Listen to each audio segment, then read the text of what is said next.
it's Chelsea Coffey here with the Coffee Break. I am an image consultant and founder of the nonprofit Mia's Closet. I wanted to sit down because I wanted to be really intentional about virtually walking through the thought process that I think should go into deciding if getting an image consultant is right for you.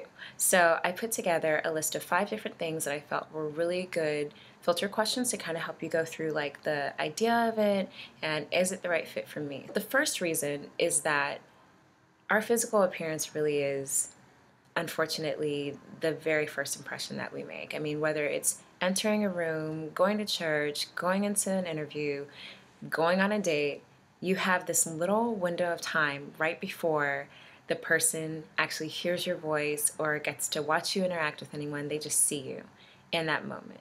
And the question that I always ask my clients is, what do you think the impression is that you make when you first enter a room? Like, do you think that you take people's breath away? Are you kind of smooth and people don't really know you're there until someone introduces you? What is the vibe that you're putting into the room? And more importantly, why are you putting that vibe into the room? So let's think about it. If you walk into a room and somebody gets a first impression of you, take the time. What is it that people see? What is it that people are thinking? Like, are they thinking good things? Are they snickering? Are they like, completely caught up and they're just trying to figure out who you are? What is it that they're thinking? And ask yourself, is what they're thinking what you would want them to think? Secondly, what is the vibe that you're putting out? Now, the reason why I say this is because if your answer is that you don't necessarily feel confident about how you look when you walk in a room, there's a chance that you're maybe self-conscious about that as well, right? So if that's the case, that maybe means that when you walk into a room, you're cowering away from conversations that like you would have had if you felt good about how you looked.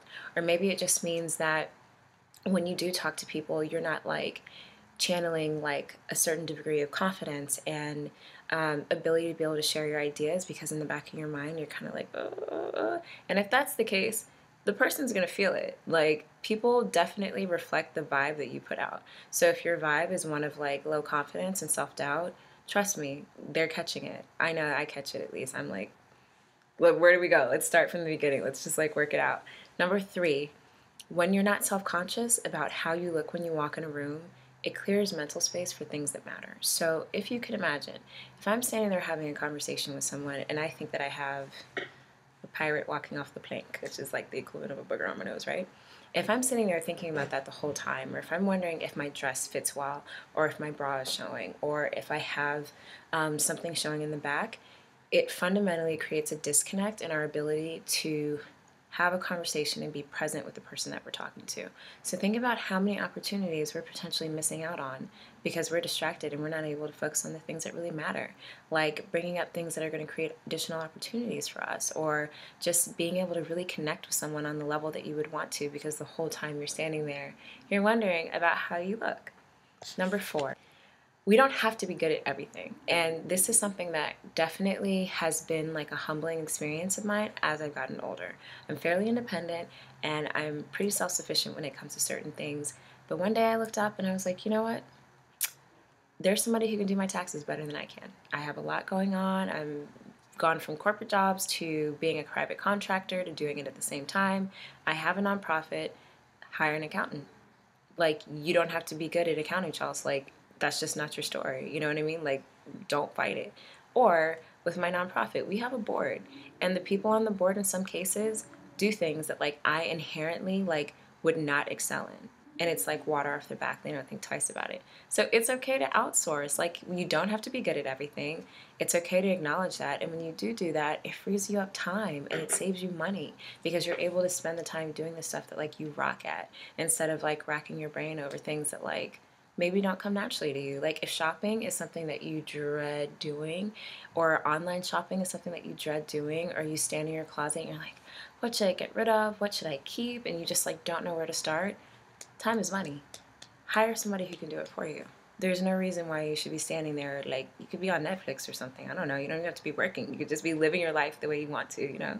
Last but not least, I genuinely think that, and I hate to say this because this is like something that I wish wasn't the case, but one of the main motivations for me behind my nonprofit Mia's Closet is that, unfortunately, the society that we live in is fairly shallow. People are very visual, and we only have, like I said at the very first point, really one opportunity to make a first impression for people who are more forgiving or more open-minded. Yes, like they're going to allow you like to kind of like figure out and see if you guys gel. But for a lot of our first impressions, even it's just something as simple as somebody wanting to walk up and talk to you, it's going to be based on appearance. So unfortunately, like I said, that's just the culture and the society that we live in. So why not increase your odds of being able to connect with the people that you would want to connect with by having your appearance set up the way you would want it to be. Now, I will put in a disclaimer, like none of this is like for appearance's sake, like just so you can like, walk in and be flashy. Like I'm not into any of that. But what I can say is that there's something to be said about excellence. Now, like I said, I'm not good at math, so like I'm not going to shine in that area. So yes, I'm going to hire an accountant and he better be freaking excellent. But what I can tell you is that when it comes to appearance, I'm very thoughtful about how I put my looks together. I'm very thoughtful about how I wear my hair, about how I do my makeup. I don't wear a lot of makeup.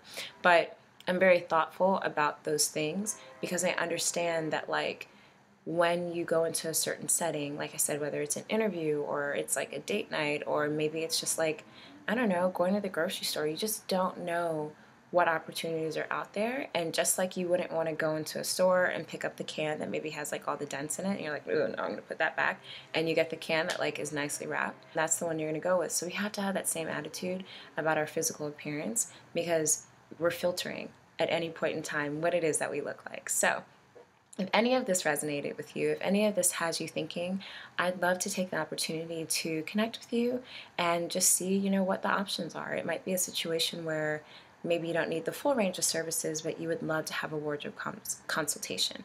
Or maybe it's something where you know that you have an event coming up that you're really excited about and you just want to be able to like walk into that thing feeling like a bag of money. So I don't know what your need is, but I would love to at least talk to you and figure out if there's a way I can be a resource. And thank God for the internet. So everything doesn't have to be done in person. There's so many different ways to be able to bring an image consultant out in the virtual space as well. But like I said, we all have problems. We all have things that we need help with. And I think that one of the best ways that anybody can address that is by acknowledging that it's okay to have a helping hand. So anyway, thank you so much. I'm going to put the contact information in the blog post and on the YouTube link itself. And you can connect with me at the coffee break and on thecoffeeshop.co. So thanks so much, you guys. Take care.